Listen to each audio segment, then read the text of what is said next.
అందరికీ నమస్కారం. సో ఈ వీడియోలో మనం బ్యాండ్స్ అంటే మీరు ఏదైనా ఒక కంపెనీలోకి ఇంటర్వ్యూకి వెళ్ళినప్పుడు అండ్ ఆ ఇంటర్వ్యూలో మీరు సెలెక్ట్ అయ్యారు అని అంటే మీకు ఒక డెసిగ్నేషన్ అనేది ఇస్తారు కదా. సో ప్రతి ఒక్క డెసిగ్నేషన్కి ఒక్కొక్క బ్యాండ్ నెంబర్ అనేది ఉంటుంది, అంటే లెవెల్. సో ఆ బ్యాండ్ నెంబర్ని బేస్ చేసుకొని, అంటే ఆ బ్యాండ్ ఆర్ లెవెల్ని బేస్ చేసుకొని మీకు శాలరీ, మీకు ఎంత శాలరీ ఇవ్వాలి అనేది డిసైడ్ చేస్తారనమాట. సో అలాంటి బ్యాండ్స్ గురించి మనం ఈ వీడియోలో మనం డిస్కస్ చేద్దాం. సో నాదొక చిన్న రిక్వెస్ట్, మీ అందరికీ తెలిసిందే, ఇప్పటి వరకు కనుక మీరు వీడియోస్ చూస్తూ అంటే సబ్స్క్రిప్షన్ ఇంకా ఎక్కువ మంది చేసుకోలేదు. సో వ్యూస్ అనేది వస్తున్నాయి కానీ బట్ సబ్స్క్రైబర్ కౌంట్ మాత్రం లేదు. సో ప్లీజ్ సబ్స్క్రైబ్ చేసుకొని వీడియోస్ చూడండి, ఎందుకంటే మీరు చేసే ఒక చిన్న పని నాకు చాలా పెద్ద ఇంపాక్ట్ని చూపిస్తుంది అండ్ ఆల్సో నాకు ఒక సాటిస్ఫాక్షన్ కూడా అంటే ఇస్తుందన్నమాట. ప్లీజ్ సబ్స్క్రైబ్ చేసుకొని వీడియోస్ అనేది చూడండి. బ్యాండ్ ఆర్ లెవెల్స్ గురించి మనం డిస్కస్ చేద్దాం. ఈ బ్యాండ్ ఆర్ లెవెల్స్ అనేది ఈచ్ అండ్ ఎవ్రీ కంపెనీలో ఒకటే విధంగా ఉండదండి, మారుతూ ఉంటుంది. అంటే మీరు ఒకవేళ ఫ్రెషర్ అనుకోండి, you don't have any experience, zero experience తోటి మీరు ఇంటర్వ్యూ అనేది అటెంప్ట్ చేస్తున్నారు. సో ఇనీషియల్ లెవెల్లో, ఎంట్రీ లెవెల్లో మీకు ఇచ్చే బ్యాండ్ అనేది వేరు. సో ఆ బ్యాండ్కి ఇచ్చే శాలరీ అనేది వేరు.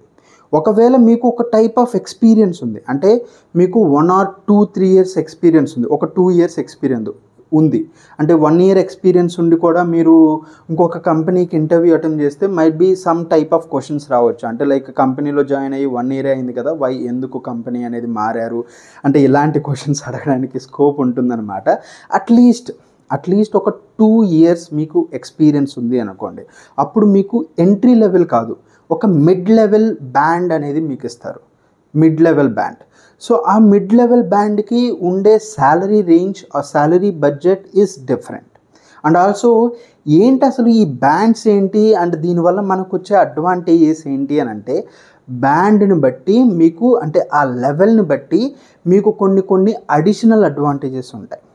అంటే మేబీ కంపెనీ ఇచ్చే బెనిఫిట్స్లో, కైండ్ ఆఫ్ ఇన్సూరెన్స్లో కానీ, లేదు అని అంటే ఇచ్చే బోనస్లో కానీ వాల్యూస్ అనేది మారుతూ ఉంటుంది. ఇనీషియల్ ఎంట్రీ లెవెల్ బ్యాండ్ తోటి మీరు కనుక జాయిన్ అయ్యారనుకోండి, సో అప్పుడు కొన్ని సినారియోస్లో మీకు అసలు హైక్స్ అనేది ఉండకపోవచ్చు, లేదు అని అంటే మీకు బోనస్ అనేది చాలా తక్కువ రావచ్చు, చాలా అంటే చాలా తక్కువ రావచ్చు. అండ్ మెడికల్ ఇన్సూరెన్స్ ఇలాంటి బెనిఫిట్స్లో మేబీ మీకు హైయర్ లెవెల్ ఎంప్లాయీస్తో పోలిస్తే చాలా తక్కువ ఉండొచ్చు, చెప్పలేము మనం. అంటే ఒక mid level or high level ఎంప్లాయీకి ఇచ్చే benefits, for example insurance 2 lakh ఇవ్వచ్చు ఒక పర్సన్కి, కంపెనీ ఇచ్చే ఇన్సూరెన్స్ 2 lakh అనుకోండి. ఇప్పుడు ఇనీషియల్ లెవెల్ పర్సన్కి మేబీ అంత అమౌంట్ ఇవ్వకపోవచ్చు, ఓన్లీ 1 lakh ఇన్సూరెన్సే ఇవ్వకపోవచ్చు. ఇప్పుడు డిఫరెన్స్ కనిపిస్తుందా? 1 lakh బెనిఫిట్ అనేది తగ్గింది. So if in case health issue అయితే mid level or higher level band ఉన్న పర్సను, సో అరౌండ్ ఒక 2 lakh వరకు ఏదన్నా యాక్సిడెంట్ ఇలా అయితే 2 lakh వరకు క్లెయిమ్ పెట్టుకోవచ్చు. అదే ఇనీషియల్ లెవెల్ పర్సన్కి ఓన్లీ 1 lakh వరకే క్లెయిమ్ పెట్టుకోవడానికి స్కోప్ ఉంటుంది.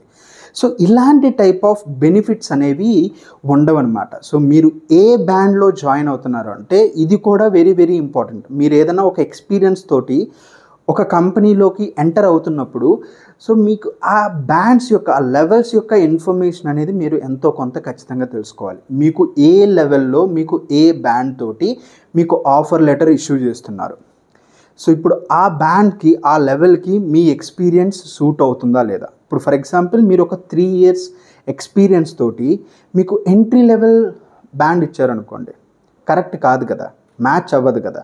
సో అందుకోసమని చెప్పి మీరు ఏదైనా ఒక కంపెనీకి ఇంటర్వ్యూ ఇవ్వడానికి వెళ్ళినప్పుడు, సో ఆ కంపెనీలో హైరార్కీ లెవెల్ ఏంటి, సో అంటే ఎన్ని బ్యాండ్స్ ఉన్నాయి, ఏ బ్యాండ్ ఏ టైప్ ఆఫ్ ఎంప్లాయీస్కి, ఏ టైప్ ఆఫ్ ఎక్స్పీరియన్స్డ్ క్యాండిడేట్స్కి సూట్ అవుతుంది. సో ఇలాంటి ఇన్ఫర్మేషన్ అనేది తెలుసుకొని, సార్ అసలు ఇవి ఎక్కడ ఉంటాయి ఏంటి అంటే ఎలా మనం తెలుసుకోవాలంటే బ్రౌజ్ చేయండి, సింపుల్, గూగుల్లో మనకి ఈజీగా దొరికేస్తాయి.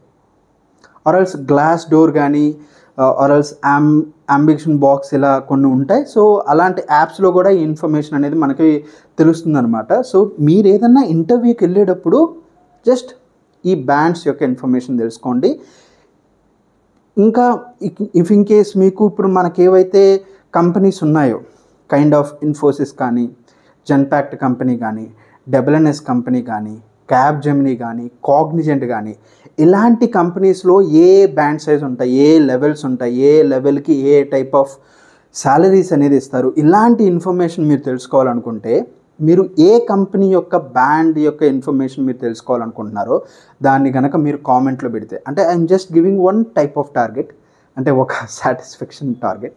అట్లీస్ట్ ఈ వీడియోకి ఒక 100 లైక్స్ అండ్ అదేవిధంగా కామెంట్ సెక్షన్లో ఒక 50 కామెంట్స్, మీరు ఏ కంపెనీకి సంబంధించిన బ్యాండ్ ఇన్ఫర్మేషన్, లెవెల్స్ యొక్క ఇన్ఫర్మేషన్ మీరు తెలుసుకోవాలనుకుంటున్నారో ఆ కంపెనీ యొక్క నేమ్స్, అట్లీస్ట్ ఒక 50 కామెంట్స్ అండ్ 100 లైక్స్ కనుక ఈ వీడియోకి వస్తాయి.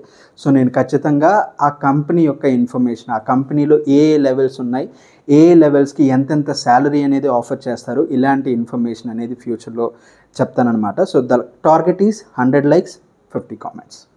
సో ఐ హోప్ ఈ వీడియో మీకు ఎంతో కొంత హెల్ప్ అయిందని అనుకుంటున్నాను. సో ఎంతో కొంత హెల్ప్ అయితే ప్లీజ్ లైక్ చేయండి అండ్ సబ్స్క్రైబ్ చేయండి, నాకు చాలా హెల్ప్ అవుతుంది. Thank you so much and all the best.